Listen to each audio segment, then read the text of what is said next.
suis un peu bleue. On n'a toujours pas réglé les problèmes de luminosité, c'est que je vois. Hey! Hello everybody, ça baigne. Hello tout le monde, donc je suis de retour aujourd'hui. Je m'appelle Vixen et je fais des vidéos sur la séduction, la psychologie, le développement personnel. Et donc aujourd'hui, on se retrouve sur un sujet. Mais alors que j'ai vu partout sur internet des conseils mais vachement bien, hein, tu vois, à tel point qu'en fait, déjà de base si j'ai créé mon blog, c'était parce que tellement il y avait de conneries sur internet, je me suis dit je peux pas laisser les gens avoir des infos de merde. Et je peux pas laisser les femmes avoir des infos de merde et faire de la merde. Alors aussi, il faut savoir, habituez-vous à ce décor, c'est la dernière fois que vous le voyez normalement, si tout va bien, je déménage, c'est terminé. Vous ne verrez plus cette petite bougie. Et peut-être même que la luminosité sera mieux dans mon prochain chez moi. Donc aujourd'hui on se retrouve pour le sujet de comment récupérer un ex. C'est-à-dire que vous êtes dans une situation où soit vous vous êtes fait larguer, je suis vraiment désolée pour vous, ou soit ça fait quelques mois que vous êtes séparés et vous vous dites j'ai pas fini ce que j'avais à faire avec cette personne-là, et vous vous dites donc du coup qu'est-ce que je peux faire, pour m'aider moi, qu'est-ce que je peux faire pour re-rentrer en contact avec cette personne-là. Mais je vais vous aider, je vais vous donner des conseils géniaux. Et puis je sais pas vous, hein, mais l'histoire des trucs qu'on peut lire sur internet du style la lettre et tout. Moi personnellement, on m'envoie une lettre, ça fait un peu psychopathe, donc je suis contre. Je dis non, et j'ai le droit de dire non d'abord. Donc c'est parti pour une liste de 10 conseils. Le premier conseil est un conseil foncièrement débile, mais vraiment, hein, mais par contre, mais tellement exécuté, c'est oublier le texto, qui plus est tard dans la nuit, qui plus est alcoolisé, qui plus est, lorsque vous faites monter la tête par vos copines qui vous disent allez, faut lui envoyer un message, dis-lui que tu l'aimes, dis-lui tous tes sentiments et tout ça. Non.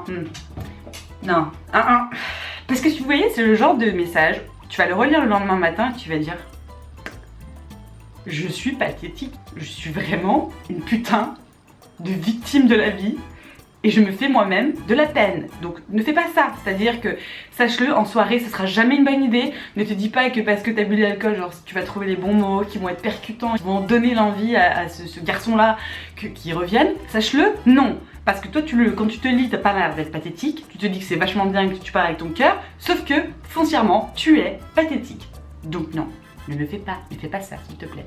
Donc quand t'es en soirée avec tes copines, tu mets ton téléphone sur le côté et puis bah, tu bois des coups. Enfin, moi je le fais, franchement ça se passe plutôt bien. J'ai rien à dire sur ce point-là, c'est plutôt efficace. Et puis c'est surtout que le lendemain, tu vois, j'ai pas la période de 1h à 6h où tu te dis putain, qu'est-ce que j'ai envoyé, mais qu'est-ce que j'ai fait, mais non, mais pourquoi j'ai été lui dire ça, mais vraiment, je suis une merde. Je t'épargne juste ça. C'est pour toi que tu le fais, au final. Conseil numéro 2, c'est de ne pas utiliser les réseaux sociaux pour le rendre jaloux. Ouais, mais en fait, il y en a beaucoup qui le font aussi. C'est du type, tu vas mettre des petites photos accompagnées par tes potes. Qui sont bizarrement des mecs incroyables, et en plus bizarrement genre tu vas les coller et tout ça, tu vas te mettre...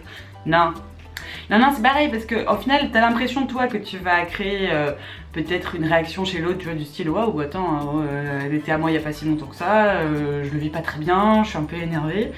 Mais en fait non, juste il se dit, bah franchement si c'était un peu la femme de ma vie, elle se respecterait plus, elle me respecterait plus moi et elle irait pas poster ça sur les réseaux sociaux. Je sais pas si j'ai besoin de dire beaucoup plus là-dessus. Conseil numéro 3, il est dans le même style, c'est en parlant encore des réseaux sociaux et c'est genre de ne pas poster des photos de vous un petit peu osées, un petit peu sensuelles, voire un petit peu sexy, du coup tu vas tendance vulgaire.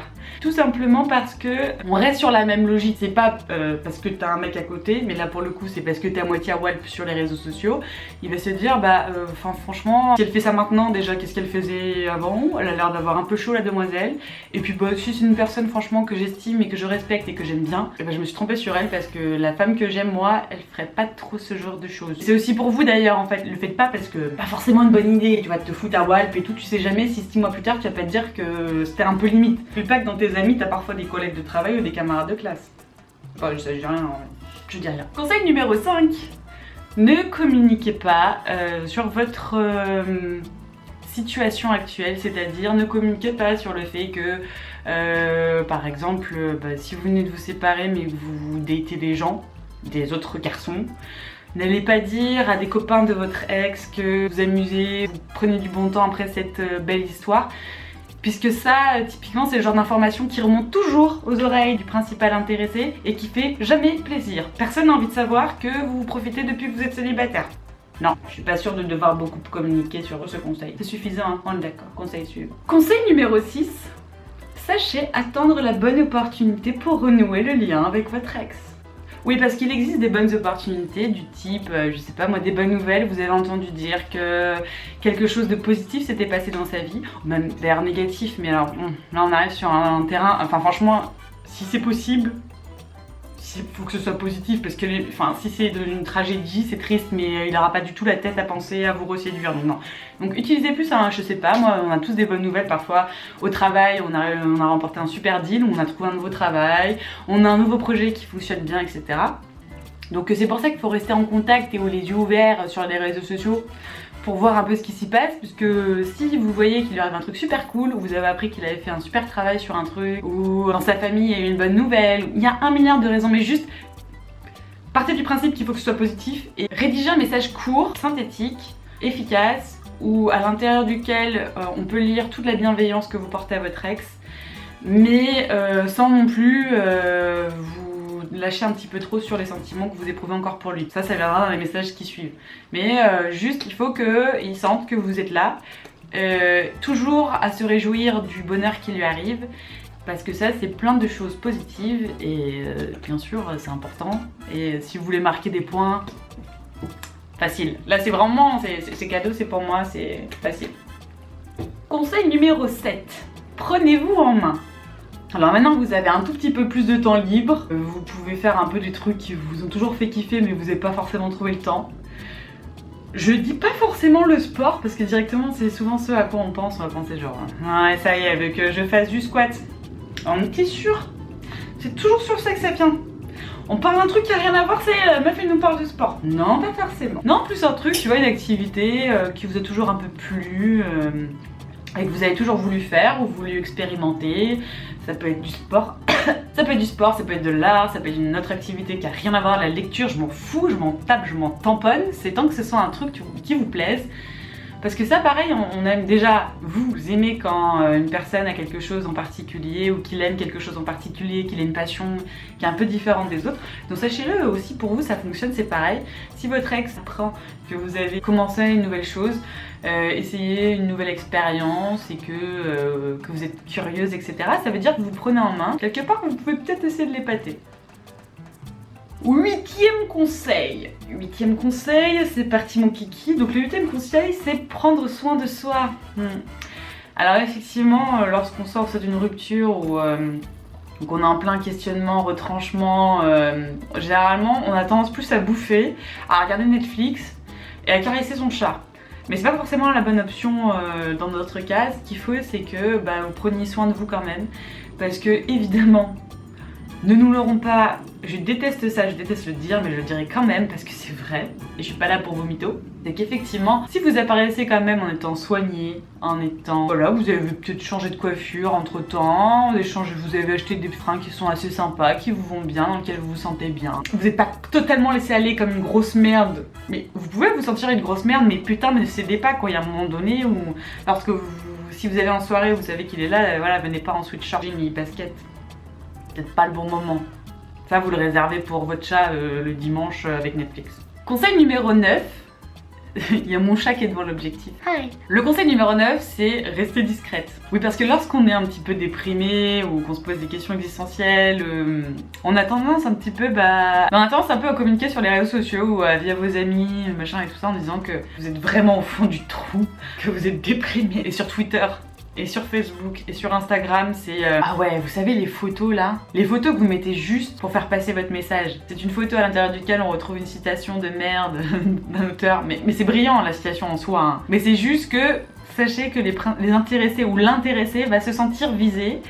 Et si c'est positif et si c'est une belle chose, faites-le, mais ça reste un peu genre vous êtes fragile. Mais si c'est pour faire payer un petit peu votre douleur et votre haine, ce n'est pas le moment, ce n'est pas l'occasion. D'ailleurs sa vie c'est pour tout, ne le faites pas ça parce que je sais pas, je suis pas sûre que ça vous apportera quelque chose de bénéfique au-delà du fait de le poster et de vous dire ah j'ai déversé ma haine, je vais mieux maintenant. En soi c'est pas tant positif et puis c'est surtout que je pense que dans ces cas-là, vaut mieux se faire un peu plus discrète et un peu plus absente des réseaux sociaux que de trop marquer, de marquer des statuts en disant que vous êtes vraiment triste, déprimé, que ça va pas, que dans votre vie ça va pas, qu'en plus il vous arrive plein de galères de merde à côté, que ça plus ça plus ça vous n'en pouvez plus. Parce que si vous écrivez ça par exemple et que vous partez du principe que votre ex va revenir vers vous en disant ma pauvre chérie, c'est terrible ce qui t'arrive.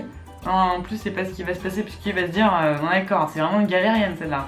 Oui c'est terrible, mais je suis pas là pour vous dire des choses qui vont vous faire plaisir, je suis là pour vous dire des choses... Bah la vérité en fait. Et le dernier conseil, conseil numéro 10, c'est rester vous-même. C'est pareil, ça a l'air débile comme ça, mais ça l'est pas du tout. C'est-à-dire le nombre de personnes qui essaient de se changer intérieurement, extérieurement, juste pour correspondre à ce que je sais pas moi, ce que vous avez cru comprendre que l'ex voulait de vous, ou attendait de vous. Bah alors du coup c'est pas plus mal qu'il soit parti, que vous soyez séparés, parce que dans la vie en fait il faut changer pour personne. Toujours rester absolument 100% soi-même, dans vos qualités comme dans vos défauts. Apprenez aussi à vous respecter, et même si souvent on a affaire à des connards, on se dit putain mais j'étais vraiment trop bête, j'ai fait n'importe quoi, et il a tellement abusé de moi, et vraiment j'étais idiote, je m'en veux. Il y avait tellement de signes qui pouvaient laisser penser que c'était vraiment pas quelqu'un de bien, et au final c'était vraiment pas quelqu'un de bien, on me l'a dit, mes copines me l'ont dit, etc. Et j'ai même pas su voir. Et en fait moi j'ai une petite théorie là-dessus qui me fait vachement déculpabiliser quand je me trompe, parce que oh là là, vous savez même pas à quel point je peux me tromper aussi. De toute façon, si j'ai fait tous mes choix en accord avec mon cœur et en accord avec vraiment ce qui me semblait important à ce moment-là, et même si au pire des cas j'ai fait une erreur, j'ai envoyé un message que j'aurais pas dû envoyer, mais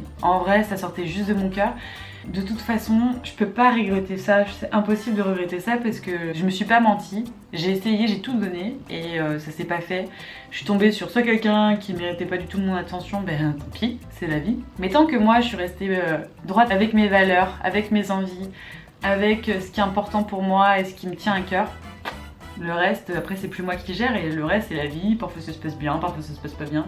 Mais ne vous en voulez jamais d'avoir, au pire des cas, ne pas suivi un de mes conseils, d'avoir vraiment lamentablement échoué donc, du coup dans cette tentative là, c'est pas grave. Et de toute façon, un jour il y a quelqu'un de génial qui viendra taper à votre porte et vous direz que tout ce que vous avez vécu avant, c'était n'importe quoi, vous avez perdu votre temps, mais où était cette personne-là entre temps, on ne sait pas, elle était occupée. Mais voilà, vous inquiétez pas, la vie elle est toujours très bien faite, et même si c'est des pas terribles expériences où franchement vous avez l'impression d'avoir perdu votre temps, votre énergie et beaucoup d'estime de soi, c'est pas grave, vous verrez qu'un jour tout ira beaucoup mieux et c'est une question de temps. Mais surtout une chose est sûre, effectivement, c'est écoutez-vous. Et restez fidèle à qui vous êtes et à vous-même. Et c'est tout ce que j'ai à vraiment dire ce soir. Bon allez, sur ce, je sais pas trop quoi vous dire d'autre. J'espère que cette vidéo vous a plu, vous a un petit peu éclairé sur des trucs... Peut-être que certains conseils vous étiez un petit peu déjà au courant et que ça vous a absolument rien apporté. Mais si c'est le cas, dites-moi en commentaire, je sais pas, moi si vous avez d'autres conseils à dire que j'aurais oublié. Et surtout, pour pas que je sois encore plus absente, voire beaucoup plus absente, genre parce que je fais des pauses moi de 1 an. Il y a des youtubeurs, tu vois, qui postent tous les mois, toutes les semaines. Non, moi je fais tous les ans. Besoin de rien, envie de toi. Donc dites-moi aussi en commentaire les vidéos que vous aimeriez bien que je traite. Au pire, les sujets que vous voudriez que je traite. Et en plus de ça, profitez, j'ai avoir un super beau décor, normalement, à Zap. Ce sera plus cool, ce sera plus agréable pour vous en termes de lumière, en termes de décor, en termes de tout. Donc sur ce, je vous embrasse très fort. Je vous souhaite toujours le meilleur, d'être heureux, épanoui et de trouver ce que vous êtes venu chercher. Je vous fais plein de bisous et je vous dis à la prochaine. Bye! Pretty amazing bitch. Bon allez, trêve de bavard. Non. Je vais boire un coup.